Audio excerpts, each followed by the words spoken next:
Bismillahirrahmanirrahim. Assalamualaikum warahmatullahi wabarakatuh.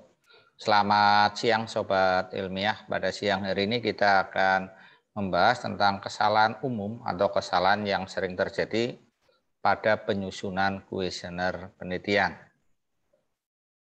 Kuesioner penelitian merupakan metode pengumpulan data yang paling sering digunakan oleh peneliti untuk melakukan pengumpulan data. Hal ini karena kuesioner memiliki beberapa kelebihan dibanding metode pengumpulan data yang lain. Kelebihan kuesioner untuk pengumpulan data yaitu yang pertama adalah tidak memerlukan hadirnya si peneliti. Artinya peneliti tidak harus berada pada lokasi di mana subjek penelitian berada. Bisa menggunakan enumerator, bisa menggunakan Google Form yang dapat dikirim secara online dan sebagainya. Kemudian yang kedua, dapat dibagikan secara serentak. Apalagi sekarang dengan menggunakan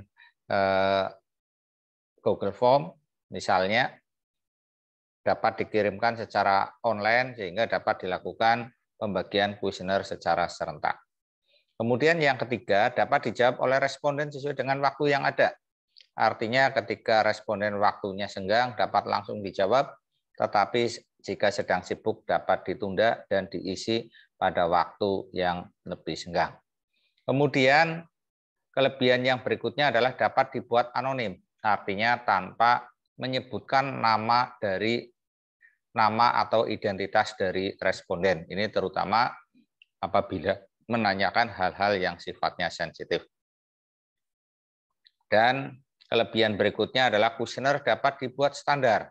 Artinya kuesioner tersebut sama untuk semua responden. Berbeda dengan wawancara, seringkali untuk wawancara dengan orang yang satu, dengan orang yang lain, berbeda-beda tergantung kepada kondisi dan suasananya. Meskipun kuesioner ini memiliki banyak kelebihan, tetapi seringkali peneliti melakukan kesalahan-kesalahan di dalam penyusunan kuesioner, sehingga tidak maksimal di dalam pengumpulan data. Berikut kami sajikan beberapa kesalahan-kesalahan tersebut. Yang pertama adalah menanyakan 2 atau lebih indikator dalam satu pertanyaan. Contoh, apakah kamar hotel Tonas bersih dan nyaman? Nah, ini alternatif jawaban yang diberikan: sangat tidak setuju, netral, setuju, sangat setuju. Jika responden menilai bahwa kamar hotel bersih, tetapi responden juga menilai bahwa kamar hotel tidak nyaman karena ada suara bising dari luar kamar, maka responden akan mengalami kebingungan di dalam memilih alternatif jawaban yang tersedia. Memilih sangat setuju karena sangat bersih, tetapi di sisi lain dia juga memilih sangat tidak setuju karena kamarnya sangat tidak nyaman karena adanya suara yang bising. Itu adalah kesalahan yang pertama. Kemudian kesalahan yang kedua, mengajukan pertanyaan yang dapat menimbulkan persepsi ganda. Contoh, apakah kamar hotel Tonas cukup bersih? Alternatif jawabannya dari sangat tidak setuju sampai dengan sangat setuju. Jika responden menilai bahwa kamar hotel tidak sekedar cukup bersih saja, tetapi responden menilai sangat bersih, maka responden akan mengalami kebingungan apakah harus menilai sangat setuju atau sangat tidak setuju. Karena kalau menjawab sangat setuju artinya adalah sekedar cukup saja. Kalau menjawab sangat tidak setuju, mungkin jawabannya adalah sangat bersih atau sangat tidak bersih. Oleh karena itu di dalam mengajukan kuesioner, maka pilihan jawaban yang ditanyakan adalah kutubnya. Apakah kutub positif atau kutub negatif? Kalau kutub negatif adalah apakah kamar hotel Tonas sangat tidak bersih. Tetapi kalau kutubnya positif, apakah kamar hotel Tonas sangat bersih? Jangan ditanyakan di tengah-tengah karena akan menimbulkan persepsi yang ganda seperti pada kasus ini. Kemudian yang ketiga, meminta responden untuk melakukan perhitungan. Contoh, berapa persen laba usaha saudara dibandingkan modal kerja yang digunakan? Jika responden dihadapkan pada pertanyaan tersebut, maka responden akan merasa repot karena harus melakukan perhitungan. Sebaiknya pertanyaan dimodifikasi seperti berikut. Berapa laba usaha saudara tahun 2020? Berapa modal kerja saudara pada tahun 2020?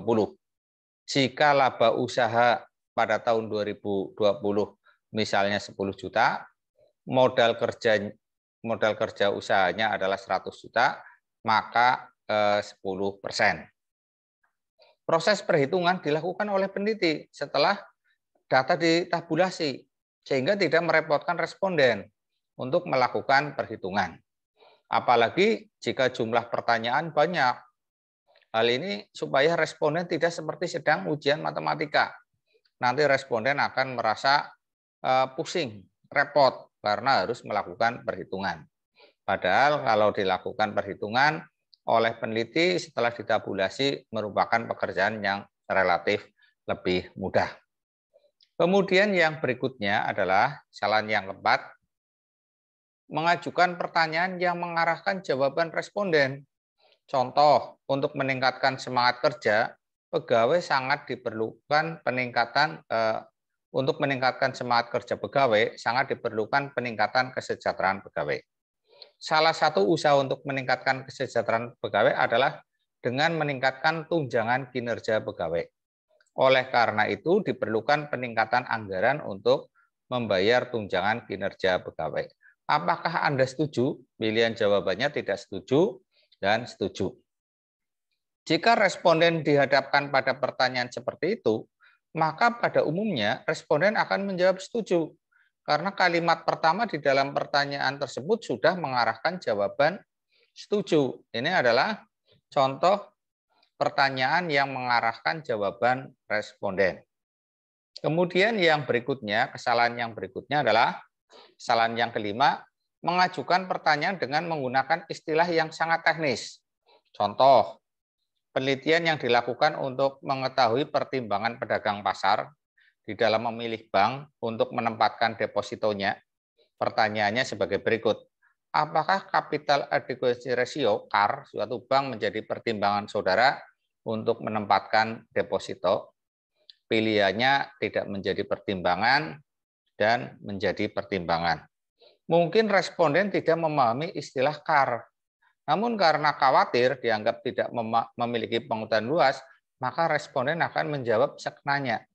Nah, oleh karena itu, maka di dalam menyusun kuesioner, istilah-istilah teknis harus disesuaikan dengan kondisi dari subjek penelitiannya. Sehingga istilah-istilah tersebut sudah dikenal baik oleh responden. Kemudian yang keenam, kesalahan yang keenam adalah mengajukan pertanyaan yang sensitif. Artinya di dalam kuesioner ada item pertanyaan sensitif tetapi tanpa anonim. Artinya responden diminta untuk menuliskan identitasnya. Contoh, apakah Anda pernah melakukan hubungan seks dengan pacar saudara sebelum saudara menikah? Jawabannya adalah tidak pernah. Pertanyaan tersebut termasuk pada pertanyaan yang sensitif. Maka jika pertanyaan tersebut diajukan tanpa anonim, artinya harus menyebutkan identitasnya, maka responden akan menjawab dengan tidak jujur atau tidak bersedia memberikan jawabannya. Karena ini terlalu sensitif, hal-hal pribadi dipandang oleh responden. Itu kesalahan-kesalahan yang sering terjadi pada saat penyusunan kuesioner penelitian. Saya rasa itu yang dapat kami sampaikan pada siang hari ini.